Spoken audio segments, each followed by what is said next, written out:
Hello students, hello everyone, कैसे हो आप सब। स्वागत आप सभी का टीचर्स अड्डा के शानदार प्लेटफॉर्म पर। और आज हम डिस्कस करने वाले हैं अपने कॉमर्स के सेकंड पेपर के प्रीवियस ईयर क्वेश्चंस का डे 4, यानी कि जितने क्वेश्चंस हम कर चुके हैं उससे नेक्स्ट क्वेश्चन आज हम करने वाले हैं। तो गाइस फटाफट आइए, लाइव करते हैं हम अपना आज का सेशन स्टार्ट। और आज का सेशन जो है वो आपको बहुत ही अमेजिंग होने वाला है, क्योंकि आज हम इस सेशन में बहुत सारे इस इंटरेस्टिंग जो क्वेश्चन है उनको करने वाले हैं। क्योंकि आज के जो क्वेश्चन है बहुत ही इंपॉर्टेंट है, लॉजिकल है, और ये ऐसे क्वेश्चन है जिनकी अगर आप प्रैक्टिस करते हो तो आपको अपनी क्या है, आप अपनी स्ट्रेटेजी आपकी प्रिपेयर कर सकते हो कि यूजीसी नेट के एग्जाम में जो क्वेश्चन है वो किस तरीके से आपसे पूछे जाते हैं। और अगर आप इन क्वेश्चंस को ट्राई करते हो, इनको आप देखते हो कि किस तरह के क्वेश्चन एग्जाम में पूछे जाते हो, आप उसी के अकॉर्डिंग अपनी क्या करोगे, स्टडी करोगे। और गाइस यूजीसी नेट का जो एग्जाम है बहुत ही जल्द होने वाला है, और इसी के लिए हमारा जो टीचर्स अड्डा है आप सभी स्टूडेंट्स के लिए क्या लेकर आया है, यूजीसी नेट फर्स्ट पेपर की कोचिंग, जो कि 9 अगस्त से आपकी स्टार्ट हो रही है।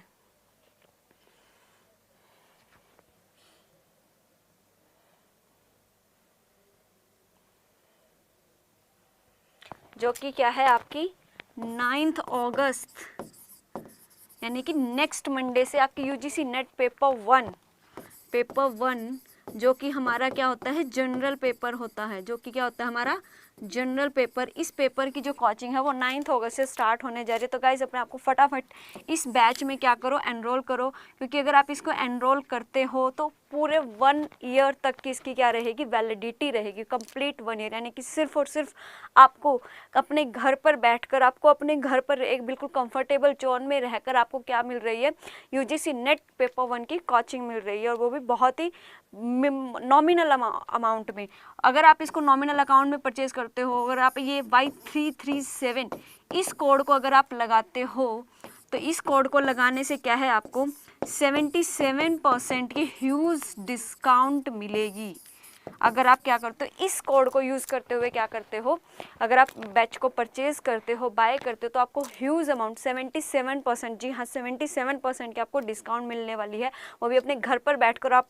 क्योंकि सभी गाइज कैसा आप सभी को पता है कि कोरोना का टाइम है, थर्ड वेव कभी भी आ सकती है, और हो सकता है कि थर्ड वेव के आने के पॉइंट ऑफ व्यू से ही जो एनटीए है वो यूजीसी नेट का एग्ज़ाम आपका सितंबर में रख दे, क्योंकि अगस्त में तो इसके होने के चांसेस नहीं है। तो सितंबर में आपके जो एग्ज़ाम है वो डेफिनेटली 100% एक्सपेक्टेड है कि हो ही जाएगा, क्योंकि थर्ड वेव भी आनी है। थर्ड वेव, क्योंकि अगर थर्ड वेव के आने से पहले ही एनटीए क्या करेगी, एग्जाम को कंडक्ट करेगी। थर्ड वेव के आने बाद तो ये और लंबा चला जाएगा, तो एनटीए, क्योंकि उनको क्या करना है, सिर्फ एग्जाम को ही कंडक्ट करना है। एग्जाम से रिलेटेड जो हमारी जितनी भी फॉर्मेलिटीज़ है वो सारी की सारी हमारी कंप्लीट हो चुकी है। तो गाइस, और जो आपका ये बैच है ये आपका कंप्लीट 1 ईयर तक आपका क्या रहेगा, वैलिड रहेगा। और अगर आप इस कोड को Y337 को यूज़ करते हुए परचेज करते हो तो गाइज आपको बहुत बड़ी अमाउंट की क्या मिलने वाली है, डिस्काउंट मिलने वाली है। तो गाइज प्लीज़ इस वीडियो को जो भी यूजीसी नेट एस्पिरेंट्स हैं उन सब के साथ शेयर कीजिए, वीडियो को लाइक कीजिए। और आज हम अपना आज का सेशन स्टार्ट करते हैं, जिसमें हम कॉमर्स के प्रीवियस ईयर जो नवंबर 2017 का हमारा एग्ज़ाम के प्रीवियस ईयर क्वेश्चन है उनको करने वाले हैं। तो आज मैं आप सभी के लिए लेके आई हूँ top 25 previous year questions of commerce second paper. तो गाइज ये है आपका फर्स्ट क्वेश्चन, जिसमें हम क्या करने वाले हैं, आपके में क्या है, आपको एक लिस्ट दी गई है, लिस्ट 2 को आपको लिस्ट 2 के साथ क्या करना है, मैच करना है, ठीक है, बताना है ये हमारी किससे रिलेटेड है, HR मैनेजमेंट फिलोसफी की, जो हमारी HR की फिलोसफीज़ है उनसे रिलेटेड आपसे पूछा गया और कहा गया कि कौन सी अप्रोच किससे रिलेटेड है, ठीक है। तो रेशनल सिस्टम ऑफ अप्रोच ये किसने दी थी, रेशनल सिस्टम ऑफ अप्रोच दी थी आपकी, बताओ गाइस फटाफट। Rational system of approach, Ahmedabad experiment to improve productivity, social system approach and functional organisation concept. कौन कौन सी कॉन्सेप्ट किस किस राइटर ने दी थी, ये आपसे इस क्वेश्चन में पूछा गया। तो गाइस फटाफट कमेंट करके बताओ कि आपके अकॉर्डिंग इस क्वेश्चन का क्या आंसर रहने वाला है, क्योंकि अगर मैं सिर्फ यहाँ पर आपको आंसर रिवील कर दूंगी कि ये आंसर है तो वो सही नहीं होगा। आप अपने घर पर बैठे हो रिलैक्स होके, तो आपको पैसिव नहीं रहना है, आपको एक्टिवली पार्टिसिपेट करना है। और वो कैसे करोगे, यहाँ पर जो आपको क्वेश्चन स्क्रीन पर दिख रहा है इसका आंसर करके अपना माइंड लगा के कि इस क्वेश्चन का आंसर क्या रहेगा, तभी हमारी जो ये क्लास है वो वेल एंड गुड रहेगी, क्योंकि तभी आप यहाँ से कुछ ना कुछ सीख के जाओगे। अगर आप सिर्फ लेक्चर को सुनते रहोगे कि हाँ ये है ऐसे क्वेश्चन है, नहीं, आपको खुद भी पार्टिसिपेट करना पड़ेगा, आपको सीखने के लिए खुद भी इन्वॉल्व होना पड़ेगा गाइस। तो गाइस फटाफट कमेंट करके बताओ कि क्या क्वेश्चन, इस क्वेश्चन का आंसर क्या। बहुत ही सिंपल सा पूछा है कि आपके पास एचआर मैनेजमेंट की फिलॉसफीज दी गई और आपसे पूछा है कि कौन सी फिलॉसफी किस राइटर ने आपको दी थी। तो गाइस फटाफट कमेंट करके अपना आंसर दीजिए।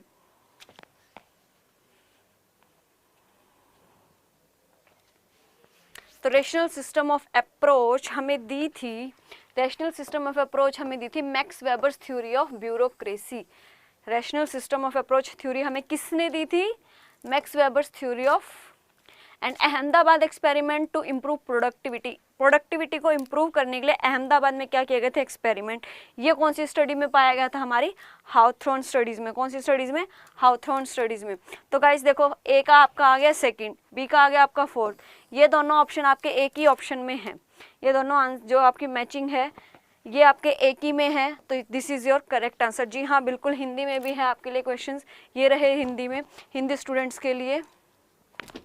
मोहित सिंगला, अंकिता, सभी स्टूडेंट्स का आंसर आ रहा है बिल्कुल, बहुत सही, बहुत बढ़िया, सभी स्टूडेंट्स के आंसर आ रहा है, बहुत सही, बिल्कुल बढ़िया आंसर, बढ़िया तरीके से आप लोग आंसर कर रहे हो। थैंक यू गाइस, क्योंकि आपकी इन्वॉल्वमेंट ही हमें एनकरेज करते हैं, क्योंकि हम इतना टाइम लगा के आपके लिए पीपीटीज बना के आपके लिए इतना कंटेंट इकट्ठा करके लाते हैं, तो वो तभी सक्सेसफुल होगी जब आप भी पार्टिसिपेट उसमें करोगे। ठीक है गाइज, तो ये है हिंदी मीडियम स्टूडेंट्स के लिए। तर्क परक पद्धति उपागम हमें दी थी नौकरशाही का मैक्स वेबर का सिद्धांत, और उत्पादकता बढ़ाने के लिए अहमदाबाद प्रयोग किया गया था हाउथॉर्न स्टडीज में। तो ये दोनों ऑप्शन आपके एक ही ऑप्शन में है, that is your first answer. तो आपका आंसर क्या रहेगा? First option, answer is your first option. बढ़ते हैं नेक्स्ट क्वेश्चन की तरफ। नेक्स्ट क्वेश्चन में आपसे पूछा गया है following steps of discrete selection process. क्या पूछा गया है? डिस्क्रीट सिलेक्शन प्रोसेस, इस पर ध्यान देना। क्या पूछा गया? डिस्क्रीट सिलेक्शन प्रोसेस के आपके पास स्टेप्स दिए गए और आपको उनको क्या करना है? करेक्ट सीक्वेंस में लगाना है। 6-7 आपके पास क्या गिवन है? Steps given. आपको क्या करना है? सिंपल प्रोसेस बताने की किस प्रोसेस में इनको किया जाता है। पहले स्टेप क्या आएगा, सेकेंड स्टेप क्या रहेगा, थर्ड स्टेप क्या रहेगा और फोर्थ स्टेप आपका क्या रहेगा। तो सबसे पहले guys discrete selection process, selection process यानी कि जब कभी कंपनी किसी पर्सन को हायर करती है तो उसको सिलेक्ट करने के लिए किस तरीके से करते हैं, और ये है डिस्क्रीट, इंडिविजुअल नहीं है बल्कि क्या है, ये डिस्क्रीट है, इस पर ध्यान देना।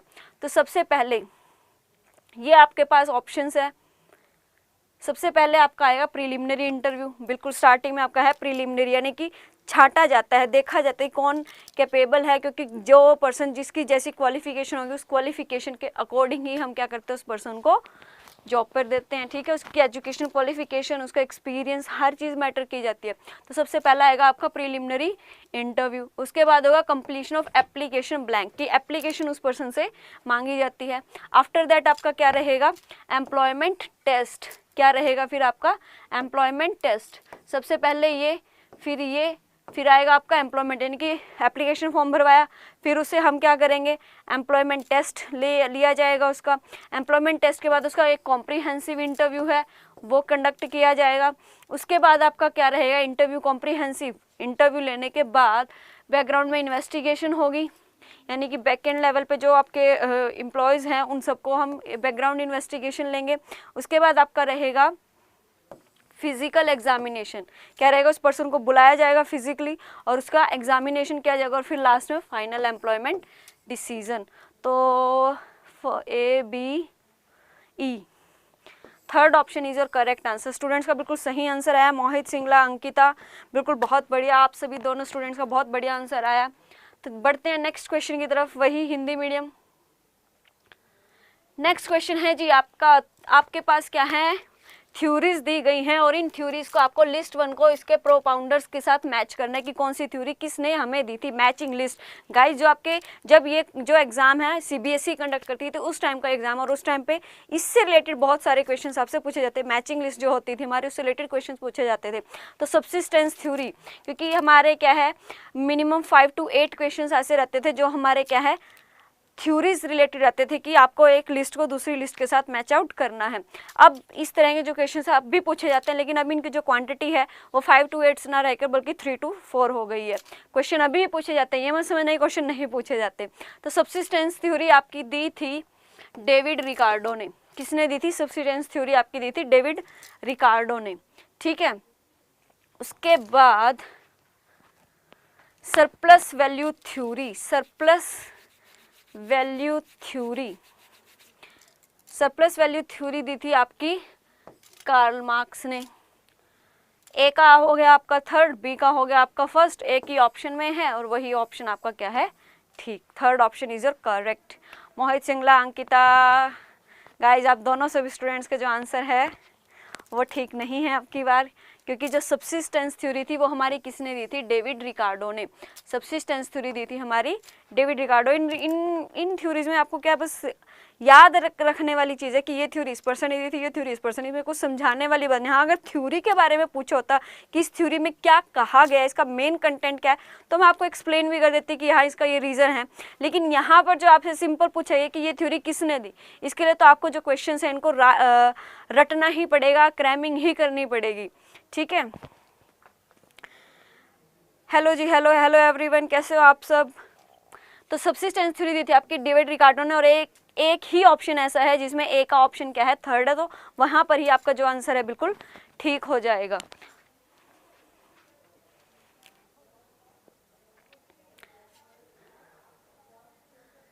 नेक्स्ट क्वेश्चन है RWA with regard to capital adequacy stands for which one of the following.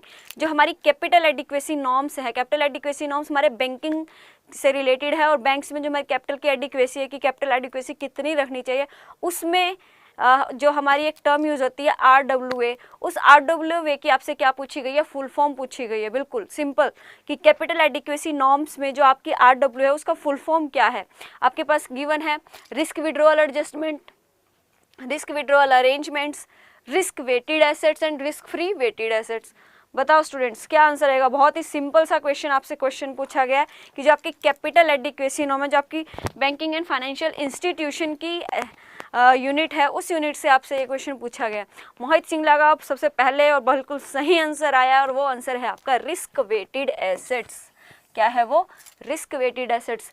RWA stands for risk weighted assets. बहुत बढ़िया।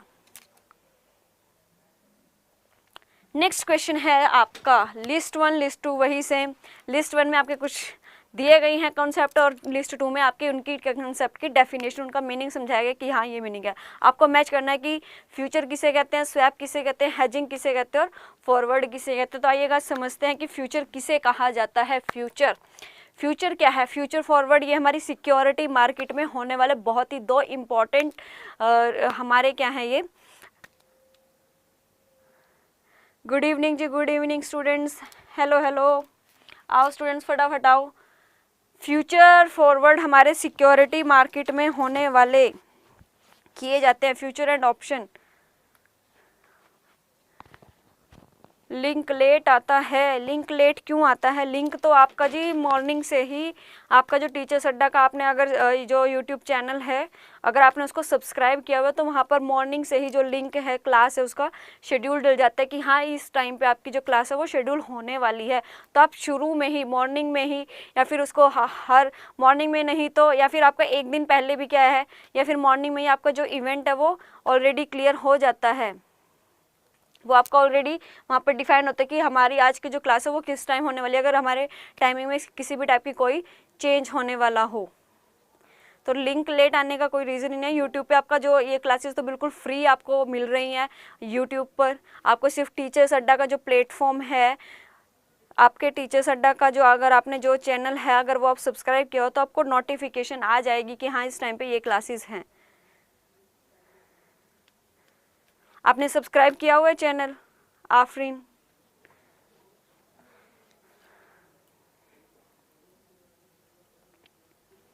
Tell me please. अगर आपने चैनल सब्सक्राइब नहीं किया हो तो चैनल को सब्सक्राइब कीजिए। सब्सक्राइब करोगे तो आपको नोटिफिकेशन आएगी। चैनल को जब आप सब्सक्राइब करोगे तो वहाँ पर आप चैनल के ऊपर टच करते ही आपके पास सारी आज की भी आज कौन कौन सी क्लासेस किस किस टाइम पे होने वाले सारा शेड्यूल आपको शो हो जाएगा। आफरीन,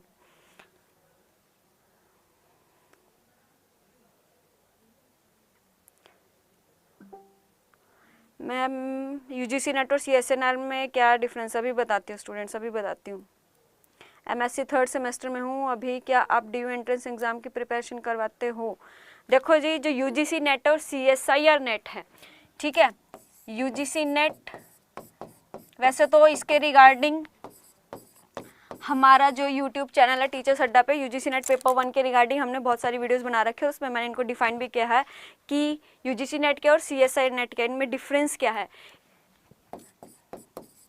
देखो 11th क्लास से जो आपके सब स्ट्रीम्स हैं वो 3 पार्ट्स में आपके डिवाइड हो जाते हैं। किसमें? Commerce, arts and science, right. तो यूजीसी जो एग्ज़ाम कॉमर्स और आर्ट्स के जो सब्जेक्ट्स होते हैं, उन कॉमर्स और आर्ट्स के सब्जेक्ट्स के लिए जितना भी जो नेट का एग्ज़ाम है उसको कंडक्ट करती है यूजीसी, और उसे हम कहते हैं यूजीसी नेट। और जो आपकी साइंस से रिलेटेड, साइंस हो गया, आपका मैथ हो गया, इनसे रिलेटेड जो आपके एग्ज़ाम है ना, जो नेट का एग्ज़ाम है, साइंस से स्ट्रीम से फिजिक्स, केमिस्ट्री, मैथ्स, ठीक है, बायोलॉजी, इस तरह की बायोटेक्नोलॉजी, इस तरह के जो एग्ज़ाम्स है जो साइंस स्ट्रीम से रिलेटेड है, उसका नेशनल एलिजिबिलिटी टेस्ट कौन कंडक्ट है? सीएसआईआर कंडक्ट करता है, और उसे हम कहते हैं सीएसआईआर नेट। ये है हमारा सीएसआईआर नेट, ये है हमारा यूजीसी नेट की जो कॉमर्स और जो हमारे क्या है आर्ट्स रिलेटेड जो सब्जेक्ट्स हैं। आर्ट्स में हमारे डिफरेंट जितने भी सब्जेक्ट हैं, उन सब्जेक्ट और कॉमर्स के जितने भी सब्जेक्ट्स हैं उन, जैसे कॉमर्स होगी, मैनेजमेंट होगी, एचआर होगी, अकाउंटिंग होगी, फाइनेंस हो गया। आर्ट्स में हमारे इकोनॉमिक्स हो गए, हिंदी हो गया, इंग्लिश हो गए, जितने डिफरेंट सब्जेक्ट्स हैं उन सभी सब्जेक्ट के लिए नेशनल लेवल पर कॉलेजेस में पढ़ाने के लिए जो एग्जाम कंडक्ट किया जाता है उसे हम कहते हैं यूजीसी नेट। और सीएसआई नेट जो आपकी साइंस स्ट्रीम से रिलेटेड जो एग्जाम कंडक्ट किया जाता है वो आपका कहलाता है सीएसआईआर नेट। दोनों के दोनों एग्जाम आपको कॉलेज और यूनिवर्सिटी लेवल पर प्रोफेसर बनाने के लिए एलिजिबल होते हैं।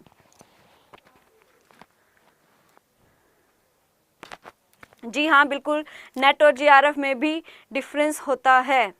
इसके रिगार्डिंग यूजीसी नेट पेपर 1 की मैंने जो है क्लासेस वीडियो आपके पास बिल्कुल मिलेंगी, या तो आप उनको देखना जरूर, लिंक में आपको मिलेंगे। यूजीसी नेट पेपर 1 के रिगार्डिंग जितनी जो हमारी जेनरिक वीडियोस है उसमें आपको ये सारी इन्फॉर्मेशन मिलेगी। बाकी मैं अभी भी आपको बता देती हूँ नेट और जीआरएफ में आपका क्या डिफरेंस होता है।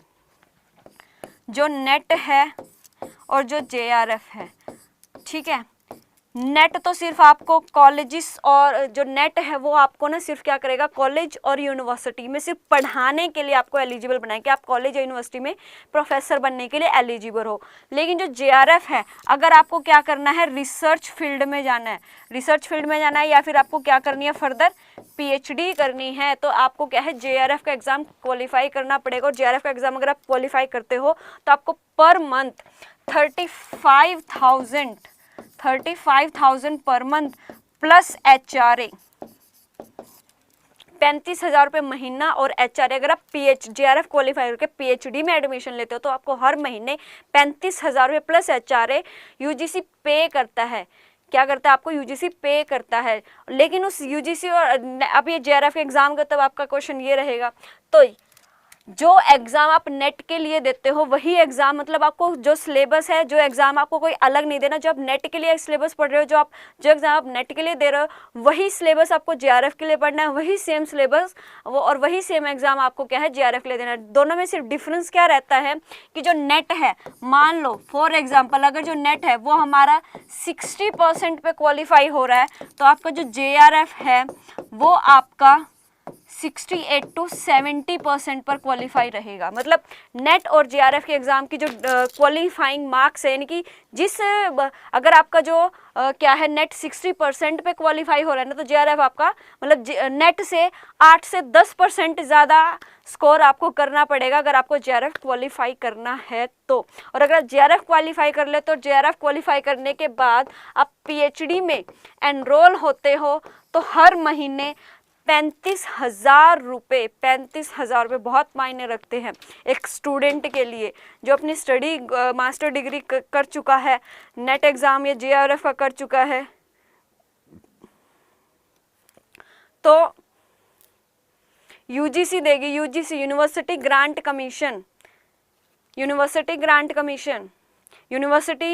कमीशन यूजीसी जो सभी यूनिवर्सिटीज़ को देती है, वो यूजीसी आपको क्या है 35,000 रुपये की। और जो साइंस स्ट्रीम के स्टूडेंट्स हैं उनके लिए तो ये जो अमाउंट है ये 40,000 पर मंथ रहती है, 40,000 प्लस HRA।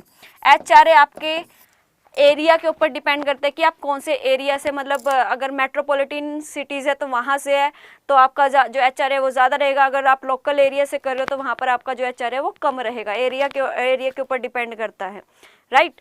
तो जो 35 या 40,000 रुपये यूजीसी आपको हर महीने पे करते हैं अगर आप क्या करते हो, JRF का एग्ज़ाम क्वालिफाई करते हो। JRF के लिए आपको कोई अलग से नहीं पढ़ना है, कोई अलग प्रिपरेशन नहीं करनी है, वही सेम बुक्स पढ़नी है, बस मेहनत जो है वो आपको ज़्यादा करनी पड़ेगी। अगर आपको JRF का एग्ज़ाम क्वालिफाई करना है थोड़ी सी एक्स्ट्रा मेहनत करनी पड़ेगी, थोड़े से एक्स्ट्रा मार्क्स आपको लाने पड़ेंगे अगर आप JRF को आपको एग्ज़ाम क्वालिफाई करना। और हर महीने बैठे बिठाए सिर्फ 35,000 रुपये आपको हर साल क्या करने हैं, लेने हैं फ्री फंड में, बिल्कुल। और ये अमाउंट आपको मैक्सिमम जब तक आप अपनी PhD पूरी नहीं करते हो, वैसे तो PhD पूरी करने का जो टाइम है वो 4 साल होता है, 4 साल तक हर महीने जो यूजीसी है वो आपको 35,000 रुपये पे करती है प्लस HRA, राइट।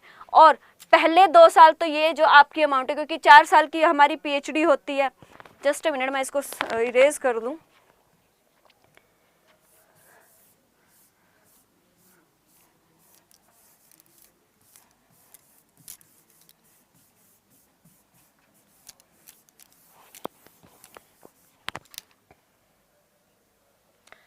तो 35 जो हमारी जो PhD है वो क्या होती है, हमें मैक्सिमम 4 ईयर का हमारे पास टाइम होता है कि हमें 4 ईयर में जो अपनी PhD है वो कंप्लीट करनी है। और इस 4 साल में से 2 साल तो आपको जो JRF है वो 35,000 रुपये मिलता है, ठीक है, 35,000 पर मंथ प्लस HRA। और उसके बाद जो नेक्स्ट के 2 ईयर है वहाँ पर आपकी यही अमाउंट कितनी हो जाती है, 40,000 हो जाती है, 40,000 पर मंथ प्लस HRA। और इसके अलावा, इन चीज़ों के अलावा हर 10,000 रुपये जो आप PhD करते हुए स्टेशनरी के ऊपर खर्च करते हो, क्या करते हो, स्टेशनरी के ऊपर खर्च, यानी कि पेन के ऊपर, पेपर के ऊपर, प्रिंटर के ऊपर, लैपटॉप के ऊपर, जिस चीज़ के ऊपर आप खर्च करते हो ना, उसके लिए अलग से साल के आपको 10,000 रुपये पे करती है। पहले 2 साल तो ये 10,000 मिलते हैं, लास्ट के 2 साल में यही अमाउंट आपको 20,000 रुपये सालाना हो जाती है, 20,000 पर मंथ। यानी कि सिर्फ एक JRF के एग्ज़ाम को क्वालिफाई करके आप इतनी बड़ी अमाउंट आराम से सिर्फ और सिर्फ किस का करने के लिए, PhD करने के लिए, सिर्फ पढ़ने के लिए आपको क्या करना है, रिसर्च करनी है, सिर्फ पढ़ना है। पढ़ने के लिए UGC आपको हर महीने इतनी अमाउंट देगी।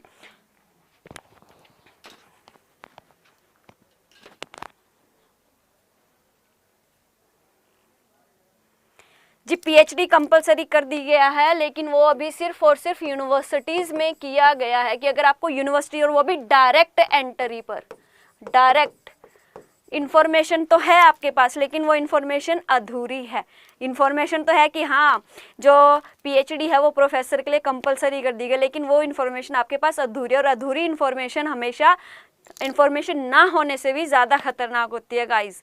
तो वो इन्फॉर्मेशन क्या है कि हाँ बिल्कुल डेफिनेटली आप सही कह रहे हो कि जो आपकी PhD है वो यूनिवर्सिटी में क्या है, मैंडेटरी कर दी गई है। लेकिन कंप्लीट इन्फॉर्मेशन यह कि यूनिवर्सिटी में, सिर्फ और सिर्फ यूनिवर्सिटी में, कॉलेजेस में नहीं, ऑल ओवर इंडिया जितने भी कॉलेजेस है, गवर्नमेंट कॉलेजेस है, कोई भी कॉलेज है, सिर्फ उन कॉलेजेस में नहीं, सिर्फ और सिर्फ क्या है आपकी यूनिवर्सिटीज़ में, ओनली यूनिवर्सिटीज़, सिर्फ ओनली। और वो भी कौन सी, डायरेक्ट एंट्री। डायरेक्ट एंट्री का मतलब क्या है कि अगर यूनिवर्सिटी अपने लेवल पर, मतलब जो अपने लेवल पर, मतलब कोई वैकेंसी क्या है उसको क्या करती है, सिर्फ अपने लोकल एरिया में ही निकालती है, सिर्फ डायरेक्ट एंट्री, यानी कि अपने लोकल एरिया में उसने निकाल दिया इन्फॉर्मेशन की, और यूनिवर्सिटी उसको क्या कर रही है, फिल कर रही है, सिर्फ डायरेक्ट एंट्री के बेस पर, मतलब कोई एग्जाम कंडक्ट नहीं कर रही, सिर्फ वहाँ का जो VC है वो अपने बेस पर क्या है, किसी भी पर्सन को, मतलब उसकी क्वालिफिकेशन के बेस पर इंटरव्यू कंडक्ट करके किसी भी पर्सन को प्रोफेसर रख सकता है, सिर्फ डायरेक्ट एंट्री के लिए। मतलब सभी यूनिवर्सिटी का नहीं, पर्टिकुलर कोई भी यूनिवर्सिटी डायरेक्ट एंट्री के लिए क्या है,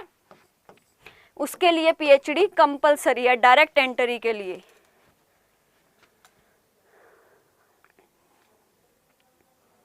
हाँ जी, कोई भी कैटेगरी हो, कोई भी कैटेगरी का वैसे आपका क्या मतलब है, आई मीन कैटेगरी आपकी कास्टिज्म से आप बात कर रहे हो कि रिजर्व कैटेगरी है किसी से, तो कोई भी कैटेगरी हो पीएचडी का इससे कोई रिलेटेड नहीं है। आप किसी भी यूनिवर्सिटी में क्या है डायरेक्ट, और जो भी आप ये क्वेश्चंस पूछ रहे हो कि यूजीसी नेट में क्या डिफरेंस है, सीएसआर नेट क्या होता है, पीएचडी कंपलसरी बना दी गई है नहीं करवा दी गई है, ये कट ऑफ क्या है, ये सब इन सब के रिगार्डिंग मैंने क्या है आपके टीचर्स अड्डा का जो ये हमारा यूट्यूब चैनल ऑफिशियल चैनल है, इस यूट्यूब चैनल पर आप यूजीसी नेट पेपर 1 के रिगार्डिंग हमारी बहुत सारी वीडियोज़ है, उन सारी वीडियोज़ को देखकर आप ये सारी इन्फॉर्मेशन कलेक्ट कर सकते हो। क्योंकि गाइज मेरा ये मानना है, मेरा ही नहीं बल्कि ये तो यूनिवर्सल ट्रुथ है कि अधूरी जानकारी जो है जानकारी ना होने से भी ज़्यादा खतरनाक होती है। अब आपके पास इन्फॉर्मेशन तो है, जैसे इसी का एग्जाम्पल ले कि पीएचडी क्या है कंपलसरी कर दी गई है प्रोफेसर बनने के लिए, लेकिन वो कंप्लीट इन्फॉर्मेशन क्या है, ये कंप्लीट इन्फॉर्मेशन है कि पीएचडी कंपलसरी है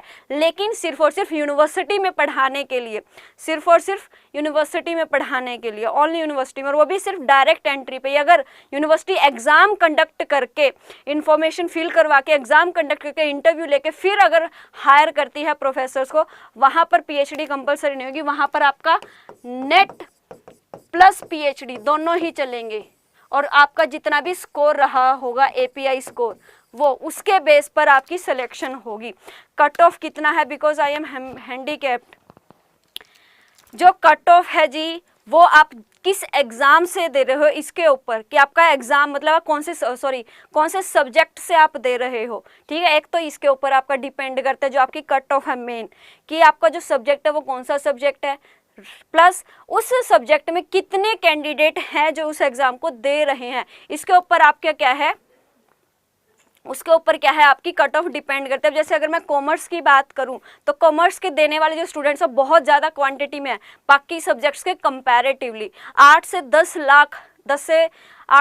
लाख हर 6 महीने बाद यूजीसी नेट के एग्ज़ाम को देते हैं, 8 से 10 लाख तो देते हैं, फिल 12-13 लाख आराम से लोग फिल करते हैं हर 6 महीने में। जो यूजीसी नेट का एग्जाम है कॉमर्स के जो स्टूडेंट 8 से 10 लाख कैंडिडेट इसको देते हैं, तो हमारी जो कॉमर्स की जो कट ऑफ है अराउंड 60% जाती है। और अगर आप जैसे हैंडीकैप हो, हैंडीकैप्ड कैटेगरी की अगर मैं बात करूं तो 45 to 48% आपकी तो इतनी रहेगी। हैंडीकैप्ड पर्सन के लिए जो है वो सिर्फ और सिर्फ कितनी है, 45 to 48%, 45 to 48%। बाकी जो ये कट ऑफ है आपके सब्जेक्ट के ऊपर और कितने कैंडिडेट उस एग्जाम को दे रहे हैं, और प्लस जो थर्ड मेन फैक्टर है कट ऑफ को डिसाइड करने का कि आपका जो एग्जाम है वो किस लेवल का आया, सिंपल आया है, मॉडरेट आया है, डिफिकल्ट। अगर डिफिकल्ट लेवल का एग्जाम है तो आपकी कट ऑफ है वो डेफिनेटली कम जाती है, ठीक है। और अगर आपका एग्जाम जो है थोड़ा सिंपल आया है, थोड़ा मॉडरेट आया, तो आपकी जो कट ऑफ है वो हाई भी चली जाए। तो कट ऑफ का कोई मतलब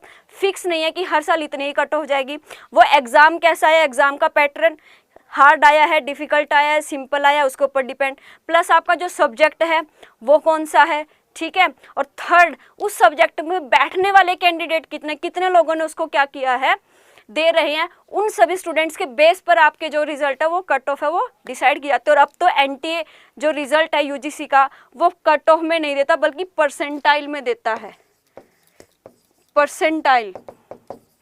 और परसेंटाइल में यही होता है कि आप जितने भी कैंडिडेट एग्जाम्स दे रहे हैं उनके अगर 1000 लोग दे रहे हैं तो उन 1000 लोगों में से आपकी पोजीशन क्या है, उन 1000 लोगों में से आपका परसेंटेज कितना है उसके ऊपर डिपेंड करता है।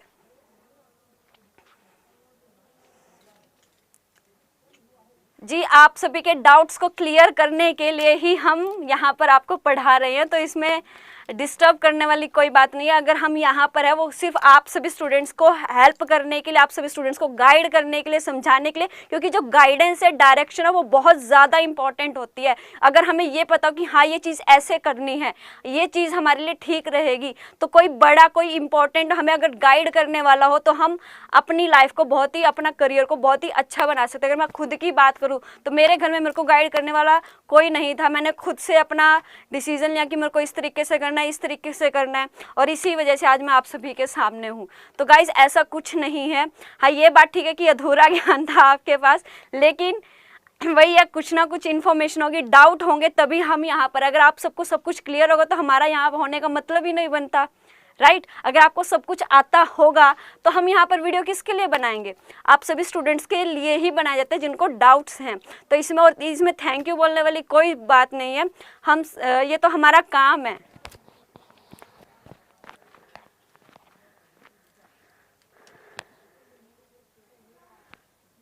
जो 99 वाला है जी, 99 का तो उसी दिन था, अब तो वो आपको थोड़ा कॉस्टली पड़ेगा क्योंकि उस दिन का, क्योंकि उसमें क्या है 45,000 प्लस क्वेश्चंस और कितने मॉक टेस्ट, प्रैक्टिस टेस्ट आपको सिर्फ 99 रुपीज़ में दिए जा रहे थे, आपको उस दिन दिए जा रहे थे। वो ऑफर सिर्फ और सिर्फ उसी दिन के लिए था, only for that day, Saturday के लिए था कि अगर आपको वो बुकलेट लेनी है, वो महापैक लेना है, तो आपको सिर्फ 99 रुपीज़ में वो अवेलेबल हो रहा था। अब तो उसकी जो कॉस्ट है डेफिनेटली आई थिंक बढ़ गई होगी। बाकी उसके लिए आपको मैं तरीका बता देती हूँ। आप टीचर्स अड्डा आपने सब्सक्राइब किया होगा, उस दिन का जो हमारा बिगेस्ट गिव अवे था उसके डिस्क्रिप्शन में जाना, डिस्क्रिप्शन में आपके पास सारे के सारे लिंक्स गिवन होंगे कि आपको वहाँ पैक लेने के लिए, अगर आपको बुक नहीं मिली है उसके लिए, और जो हमारा सबसे बिगेस्ट था उन सभी के लिए आपके डिस्क्रिप्शन में आपके पास लिंक गिवन होंगे और उन लिंक के अकॉर्डिंग आप अपनी जो क्वेरी है उसको देख सकते हो कि आपको क्या करना होगा। अदरवाइज मैं आपको कल इन्फॉर्म कर दूंगी कि अगर आप अभी उस बुक को परचेज करना चाहते हो तो आपके लिए क्या प्राइस रहेगा।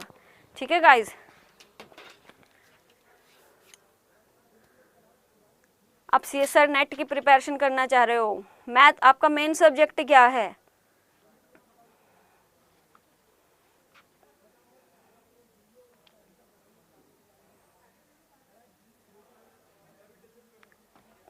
Thank you so much guys, thank you so much for your compliments. आप सभी एक कॉम्प्लीमेंट्स ही है जो हमें और अपने आप को इम्प्रोवाइज़ करने के लिए और ज़्यादा अच्छे से आपके लिए कंटेंट लाकर आप सबको बताने के लिए हमें और ज़्यादा इंस्पायर करते हैं। तो thank you so much guys आप सभी के इन प्यारे प्यारे कॉम्प्लीमेंट्स के लिए। और गाइज प्लीज़ इस वीडियो को जितना ज़्यादा हो सके लाइक करो और शेयर करो उन UGC नेट के एस्पिरेंट्स को जो UGC नेट के एग्ज़ाम को क्वालिफाई करना चाहते हैं, जिनके अंदर जुनून है, पैशन है कि हाँ हमने एग्ज़ाम को क्वालिफाई करना ही करना है और हमें कॉलेज में या यूनिवर्सिटी में प्रोफेसर बनना है या फिर हमें PhD में जाना और हमें इतनी अमाउंट, क्योंकि अगर आप बड़ा सोचोगे तभी आप बड़ा कर पाओगे। सबसे पहले क्या, किसी भी चीज़ को करने के लिए आपको सोचना ज़रूरी है। अगर आपकी जो थिंकिंग है वही नहीं है तो आप कोई भी चीज़ नहीं कर सकते।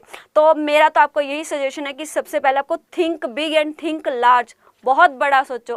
कि अगर आप ये सोचते हो, जैसे अगर हम स्कूल टीचिंग की बात करें तो स्कूल टीचिंग में आपको लगते ही क्या कितने मिलते हैं, 40 से 45 हज़ार, ठीक है, 40 से 45,000, इतनी अमाउंट तो UGC PhD करने के लिए स्टूडेंट्स को ही हर महीने दे देता। आप ये सोचो।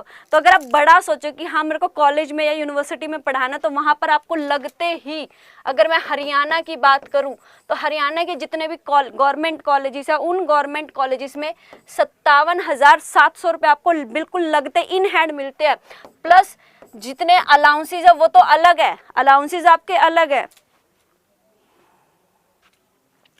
जी। हमारा इंस्टीट्यूट गुड़गांव में है,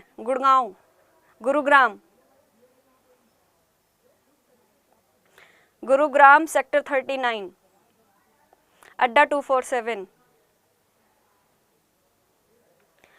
चलो जी आगे बढ़ते हैं, नेक्स्ट क्वेश्चन करते हैं हम जी। अगर आप 12th के बाद करते हो, ये डिपेंड करता है कि अगर आप 12th के बाद करो या आप ग्रेजुएशन के बाद करो, उसके ऊपर डिपेंड करता है न्यू पॉलिसी के अकॉर्डिंग कि आपकी जो BEd है वो कितनी की रहेगी। कोचिंग कहाँ करूँ, CSI और नेट की? मैं आपको कल इन्फॉर्म करती हूँ इसके रिगार्डिंग। कल सेम इसी टाइम पे 4:30 बजे आप लाइव आना और तब अगेन आप ये क्वेश्चन प्लीज़ पूछना और तब मैं आपको इसका आंसर करूँगी। आपको कोचिंग के लिए बेस्ट जो इंस्टीट्यूट है मैं और ज़्यादा सर्च करके फिर मैं आपको बताती हूँ। हाँ जी, ऑफलाइन भी चलती है मेरी क्लास, बिल्कुल चलती है। Offline in the sense recorded videos. MCOM के बाद MCOM के बाद तो सेम वही 2 ईयर का ही रहेगा आपका। MCOM के बाद तो 2 ईयर का ही रहेगा जी आपका, सेम 2 ईयर। ठीक है जी, आगे बढ़ते हैं। नेक्स्ट क्वेश्चन, इसी क्वेश्चन के बारे में हम बात कर रहे थे। मैं इसको थोड़ा साफ कर देती हूँ।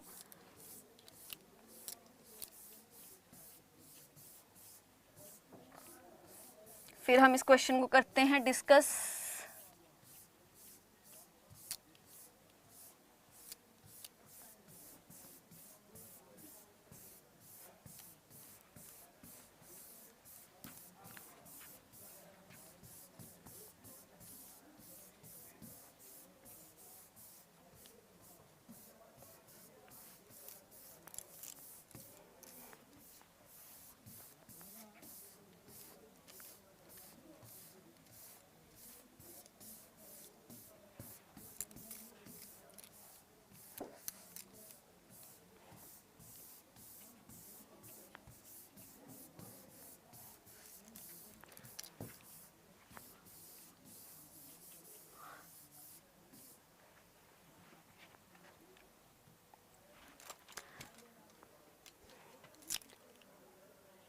जी ये है हमारा क्वेश्चन जिसमें आपसे कॉन्सेप्ट दी गई हैं, ठीक है। कॉन्सेप्ट दी गई हैं आपके पास, फ्यूचर क्या है, स्वैप क्या है, हेजिंग क्या है, फॉरवर्ड क्या है, और उनका डेफिनेशन यहाँ पर दी गई हैं। तो बताओ स्टूडेंट्स, फ्यूचर और जो ऑप्शन है ये सारी की सारी जो ये हैं हमारी future, option, swap and hedging, ये हमारी सिक्योरिटी मार्केट में यूज़ होने वाली टर्म्स हैं, सिक्योरिटी मार्केट में, ठीक है। तो फ्यूचर क्या है, स्वैप क्या है, हेजिंग क्या है और फॉरवर्ड क्या है, इनके बारे में हमसे क्वेश्चन में पूछा गया है। आफरीन आपके लिए हिंदी में क्या है, फ्यूचर क्या है। फ्यूचर क्या है, एक ऐसा कॉन्ट्रैक्ट है, फ्यूचर का एक ऐसा कॉन्ट्रैक्ट जिसमें भौतिक वस्तुओं और वित्तीय साधनों, जो भी हमारी फिजिकल गुड्स होती है, ठीक है, और जितने भी हमारे फाइनेंशियल रिसोर्सेज है, का एक फ्यूचर एक्सचेंज के तल पर भविष्य में डिलीवरी के लिए क्रय विक्रय का समावेश, यानी कि एक ऐसा कॉन्ट्रैक्ट जिसमें हम जितने भी हमारी गुड्स और सर्विसेज हैं,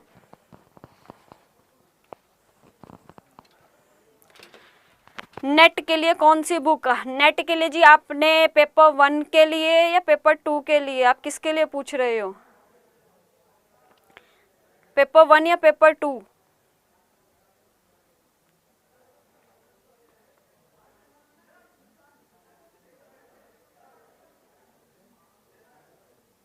चलो जब तक रिप्लाई आते तब तक हम क्वेश्चन करते हैं।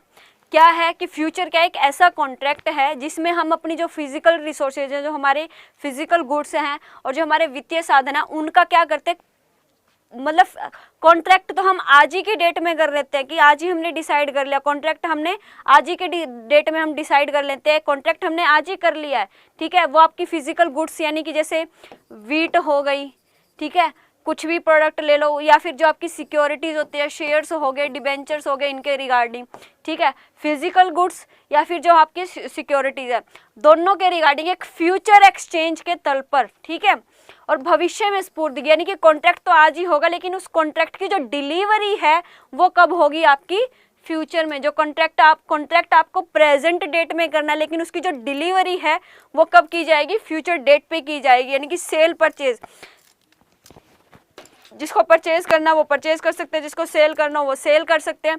तो सेल और परचेज करने के लिए जो भी फिजिकल गुड्स और फाइनेंशियल हमारे रिसोर्सेज हैं, कॉन्ट्रैक्ट फ्यूचर के लिए एक ध्यान रखना कि जो कॉन्ट्रैक्ट है वो प्रेजेंट डेट में किया जाएगा और उससे जो डिलीवरी है वो क्या की जाएगी, आपकी फ्यूचर डेट पे की जाएगी। तो वो होता है आपका फ्यूचर, उसे हम कहते हैं फ्यूचर। और फॉरवर्ड हमारा क्या होता है, ए का हो गया जी आपका फोर्थ, ठीक है। उसके बाद है जी स्वैप और hedging.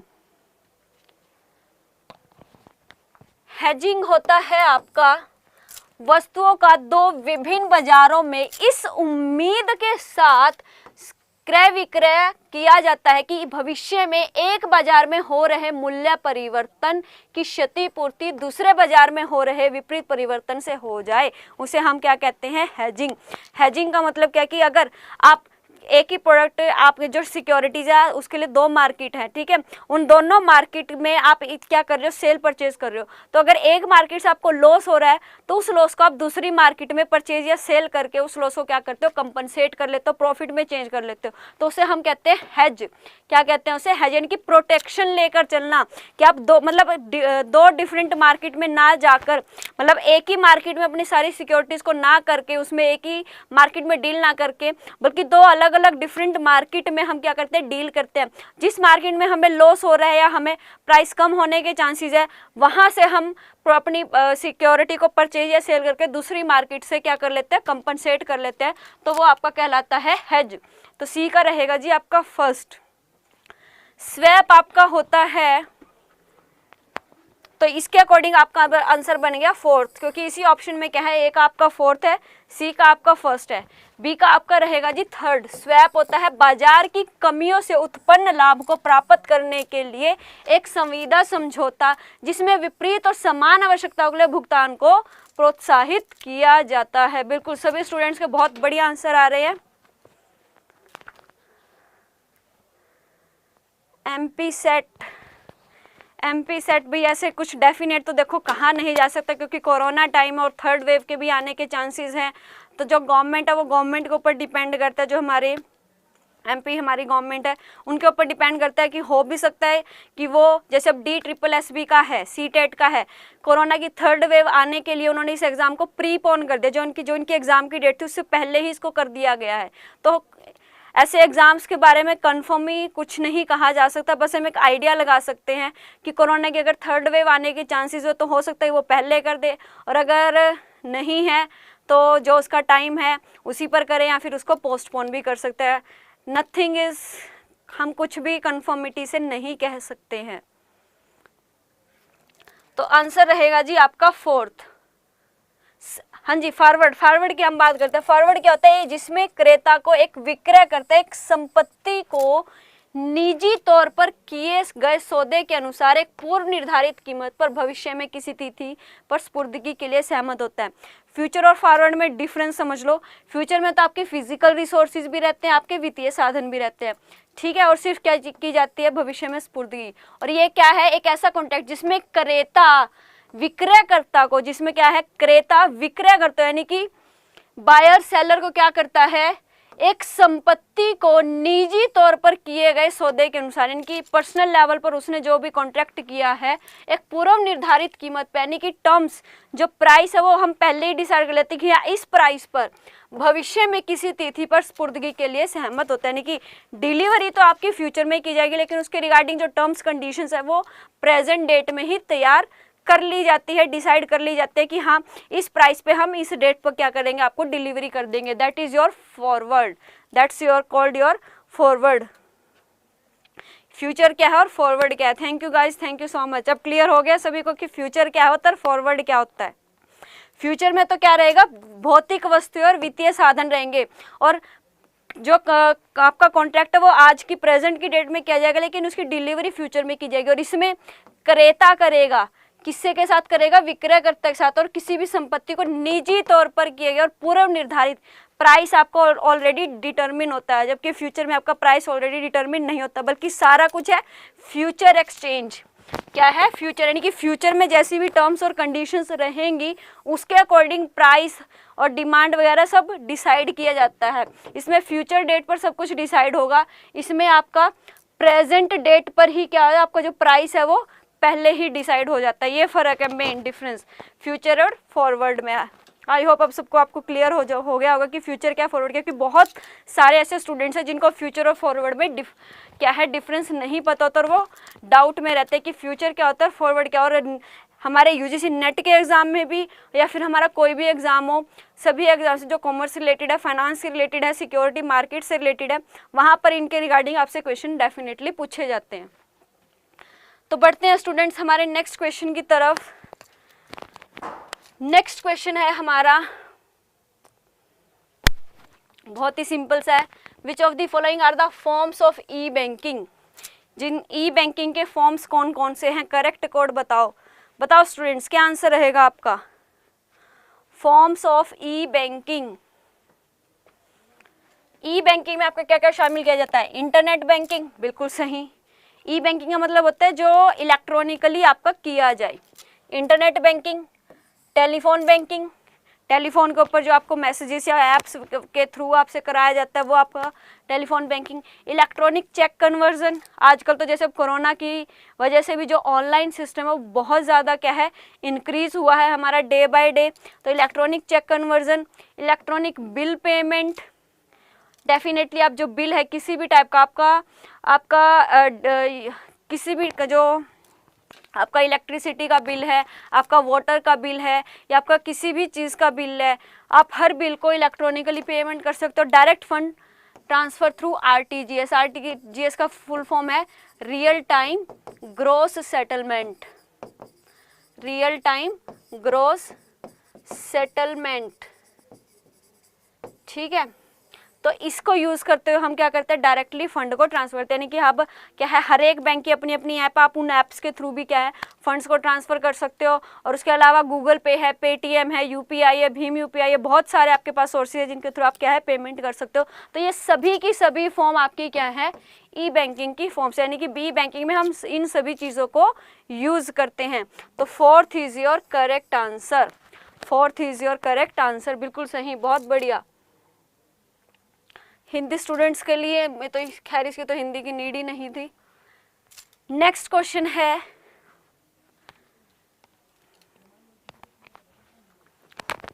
Which one among the following has the largest share of exports from India. India से सबसे ज़्यादा क्वांटिटी में किसका एक्सपोर्ट किया जाता है। सॉरी, भारत में से निर्यात में सबसे बड़ा हिस्सा किसका है, कि भारत से सबसे ज़्यादा जो एक्सपोर्ट है वो किसका किया जाता है।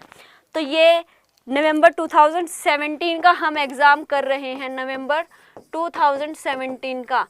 तो उस टाइम पे भारत में जो एक्सपोर्ट है वो सबसे ज़्यादा किसका था। अगर हम आज की बात नहीं करेंगे, कभी आप गूगल पे करो और फिर देखो कि निर्यात क्या है इंडिया में सबसे ज़्यादा इस टाइम किसका है, तो वो हो सकता है आपका डिफरेंट हो। तो हम नवंबर 2017 का ये एग्ज़ाम करें तो उस टाइम का ये क्वेश्चन आपसे पूछा गया कि उस टाइम पर आपका जो निर्यात है, एक्सपोर्ट है, वो सबसे ज़्यादा लार्जेस्ट शेयर आपका किसका था। तो सबसे ज़्यादा जो शेयर है वो था आपका जेम्स एंड ज्वेलरी का। सबसे ज़्यादा जो किसका था, जेम्स एंड ज्वेलरी, रत्न और आभूषण, इसका सबसे ज़्यादा आपका रहा था। तो second is your correct answer.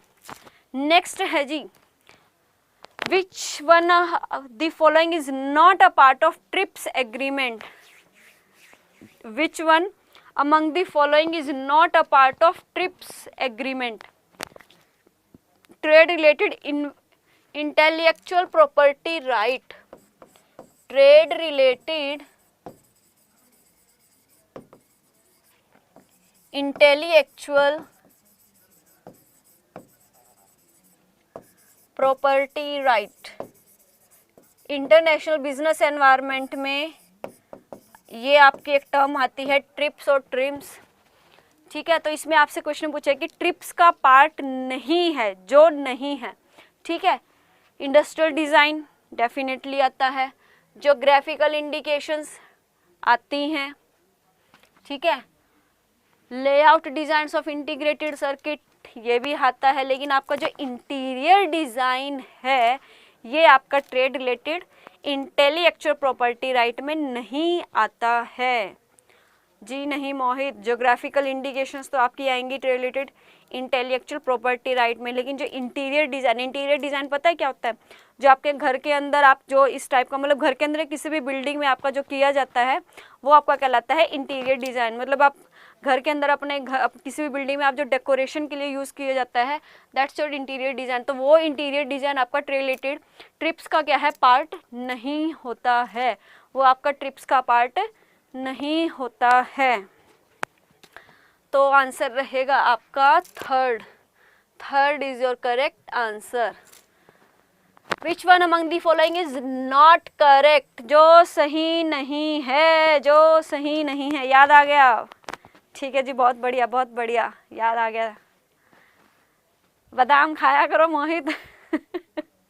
चलो देखते हैं, विच one among the following is not correct, कि क्या सही नहीं है, ये आपसे पूछा गया। IMF का हेडक्वार्टर वाशिंगटन DC में है, बिल्कुल सही है। जो हमारा इंटरनेशनल मॉनेटरी फंड है, IMF है इंटरनेशनल मॉनेटरी फंड, उसका जो हेडक्वार्टर है वो वाशिंगटन DC में है। इसके क्या है 198 कंट्री है, जी नहीं 198 नहीं है। IMF is an outcome of the Bretton Woods के रिजल्ट से ही IMF, जो हमारी IMF है और जो हमारा क्या है वर्ल्ड बैंक है, ये दो इंस्टीट्यूशंस आपके ब्रेटन वुड्स कॉन्फ्रेंस जो हुई थी 1944 में, उस कॉन्फ्रेंस के रिजल्ट के फॉर्म में ही ये दो इंस्टीट्यूशंस आपके इंटरनेशनल लेवल पर बनाए गए थे, आईएमएफ और world bank. IMF was found on 7 जुलाई 1944, बिल्कुल सही है ये। तो ये आपका जो ऑप्शन है वो गलत है। आईएमएफ के नवंबर 2017 की अगर हम बात करें तो उस टाइम जो इसके मेंबर कंट्रीज थी वो थी 189। जो इसकी जो कंट्रीज़ है वो है 189 कंट्रीज़, और इसमें 189 को उल्टा करके 198 दिया गया। तो गाइस जो यूजीसी नेट का एग्ज़ाम है इसमें आपको एक एक चीज़ बहुत ही ध्यान से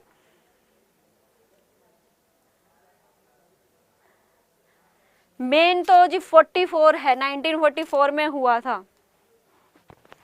27 दिसंबर जो स्टार्टिंग है वो जुलाई से हुई थी, 27 दिसंबर तक तो मतलब अब कोई भी काम है क्योंकि गवर्नमेंट की तरफ से जब पूरे इंटरनेशनल लेवल पे किया गया, तो ये तो है नहीं कि एक ही कॉन्फ्रेंस में एक ही मीटिंग में सारा कुछ डिसाइड कर देंगे, तो बनाने के लिए जो टाइम है वो तो आपका डेफिनेटली लगता ही है।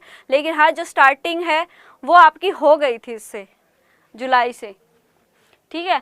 27 दिसंबर से तो ये फंक्शनली हो गया था कि हाँ 27 दिसंबर से तो इसको फंक्शनली किया जाएगा। अब जैसे कि अगर हम फॉर एग्जाम फंक्शनली होने का मतलब क्या है, अब जैसे अगर हम जीएसटी का एग्जांपल लेके चले, जीएसटी रूल जो है बना तो आपका पहले दिया गया था, बना तो आपका पहले गया था ना, लेकिन एप्लीकेबल आपका कब हुआ था, वो 1 जुलाई 2017 से, ठीक है। लेकिन उसके रिगार्डिंग जो बिल है वो आपका कब पास हुआ था, फेब मार्च में पास हो चुका था।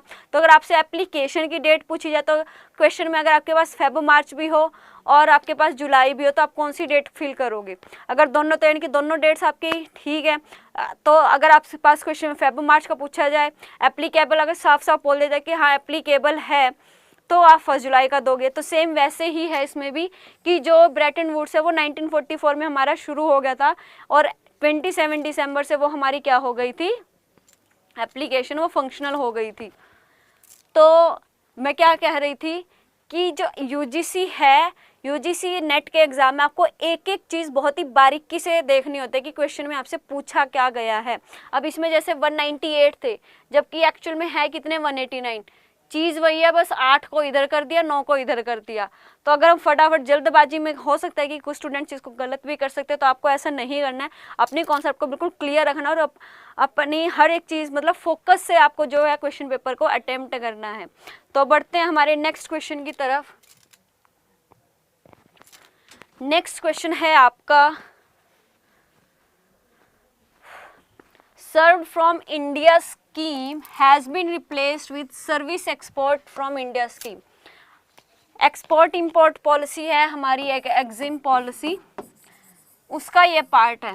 पहले हमारी क्या होती थी, service export from India scheme होती थी SEIS, उसको अब रिप्लेस करके क्या कर दिया गया है, सर्व्ड फ्रॉम इंडिया स्कीम। तो स्टेटमेंट फर्स्ट तो आपकी है बिल्कुल ठीक। उसके बाद है rate of reward under SEIS would be based on net foreign exchange earn. जो रिवार्ड है वो आपका नेट फॉरेन एक्सचेंज के ऊपर डिपेंड करता है कि आपका जो रेट ऑफ रिवार्ड है अंडर SEIS ये आपका किस में किया जाता है, नेट फॉरेन एक्सचेंज के ऊपर बेस्ड है। तो बताओ स्टूडेंट्स ये जो सेकंड स्टेटमेंट है वो आपकी ठीक है या नहीं है, बताओ स्टूडेंट्स, हरी अप कमेंट करो अपना आंसर फटाफट। क्या आंसर रहेगा, दोनों स्टेटमेंट ठीक है या एक गलत है एक ठीक है। हिंट मैंने आपको कुछ दे दिया है कि फर्स्ट स्टेटमेंट तो आपकी ठीक है, अब आपको सेकंड स्टेटमेंट डिसाइड करने की वो ठीक है या गलत है। अगर आपने एग्जिम पॉलिसी को पढ़ा हुआ है तो आपको डेफिनेटली आप ये आंसर दे दोगे। गाइस फटाफट फटाफट आंसर कीजिए, फिर हम आगे बढ़ते हैं, नेक्स्ट क्वेश्चन करते हैं बिना टाइम वेस्ट किए फटाफट।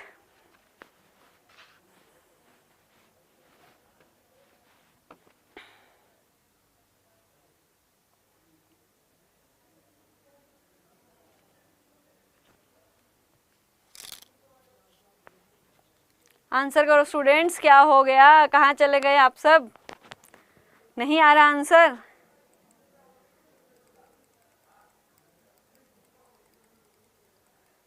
मोहित सिंगला कह रहे हैं बोथ आर राइट, ओके।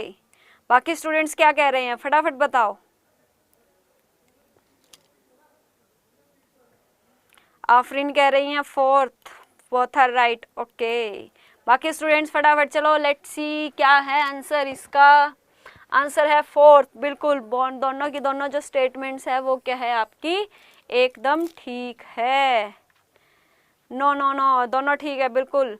कि जो हमारा रेट ऑफ रिवार्ड है SEIS इनकी जो पहले होती थी, जो हमारी service export from India scheme थी, जो पहले उसका नाम था, उसमें जो हमारा रेट ऑफ रिवार्ड था वो किसके ऊपर बेस होता था, हमारी नेट फॉरेन एक्सचेंज अर्न, कि आपने फॉरेन एक्सचेंज कितना अर्न किया है उसके बेस पर आपको रेट ऑफ रिवार्ड दिया जाता था।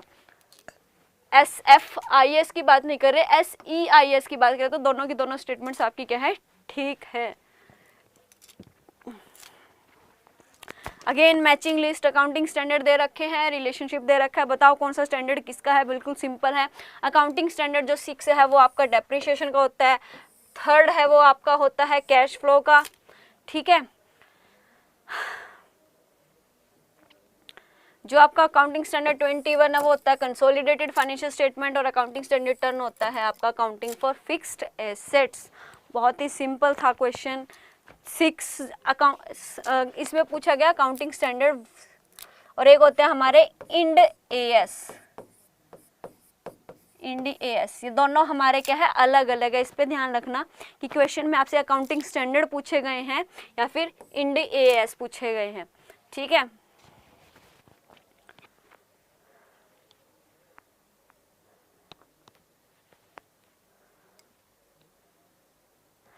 तो आंसर हो गया जी आपका second is your correct answer, second is your correct answer.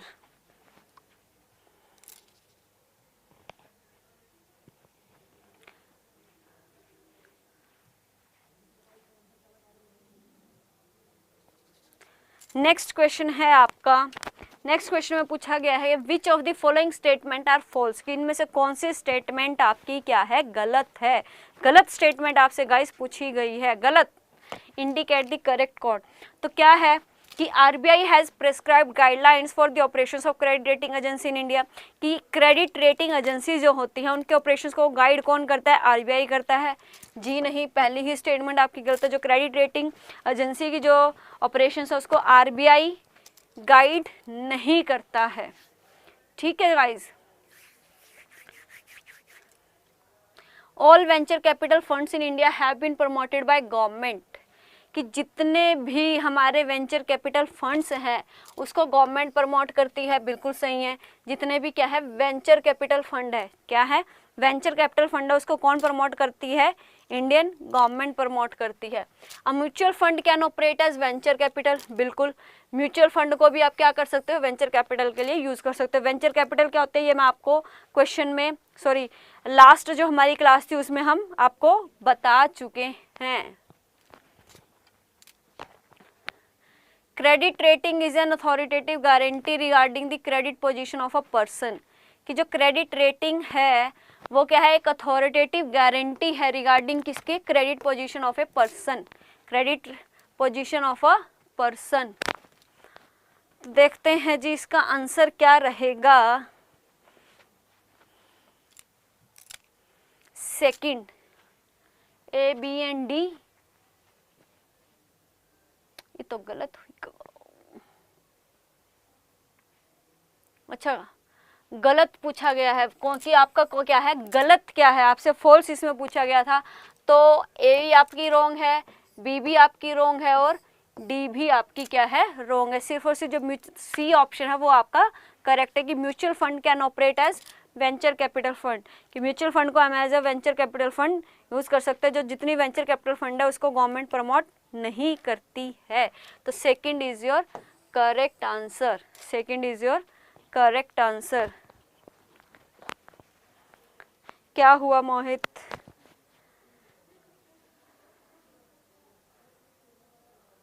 क्या हुआ बताओ।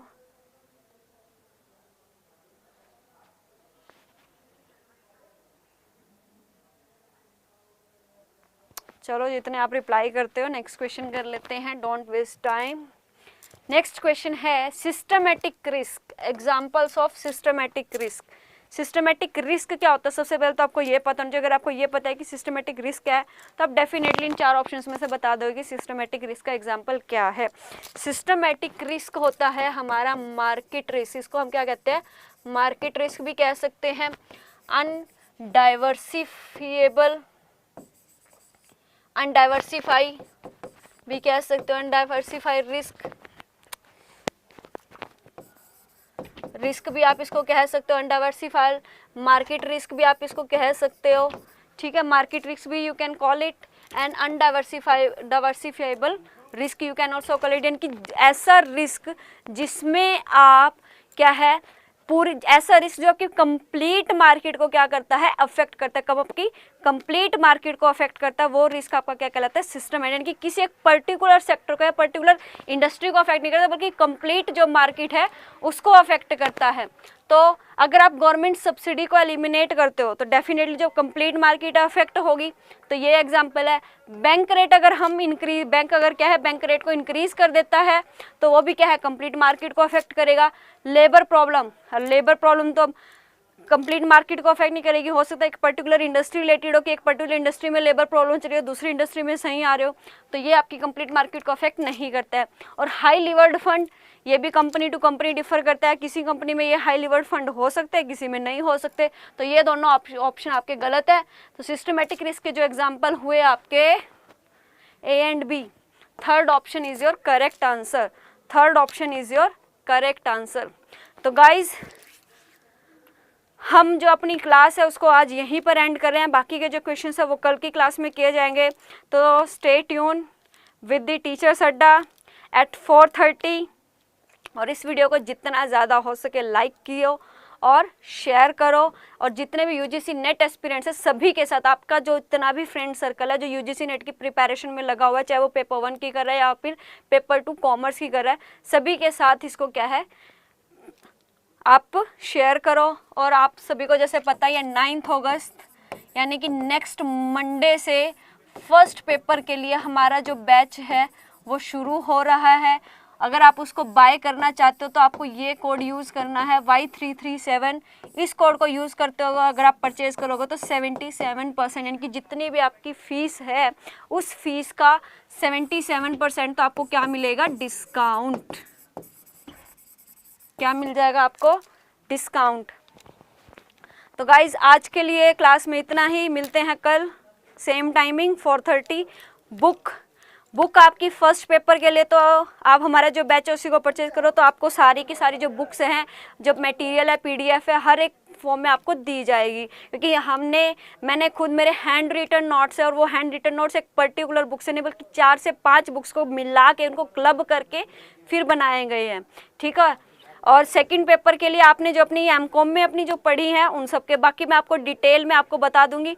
फ़ी क्या है, फ़ी आप जो टीचर्स अड्डा का यूजीसी नेट पेपर 1 का जो बैच है उस पर क्लिक करोगे तो आपको वहाँ पर सारी डिटेल शो हो जाएगी, और आप Y337 को कोड लगाओगे तो 77% की आपको डिस्काउंट भी हो जाएगी। बाकी इसके रिगार्डिंग जो भी इन्फॉर्मेशन मैं आपको कल की क्लास में देती हूँ बुक्स के रिगार्डिंग, क्योंकि एक बुक नहीं है हमारी, कॉमर्स में हमारे बहुत सारे सब्जेक्ट है तो हर सब्जेक्ट के लिए अलग अलग बुक है, तो इसके रिगार्डिंग जो हमारी इन्फॉर्मेशन है वो कल रहेगी। Thank you so much guys.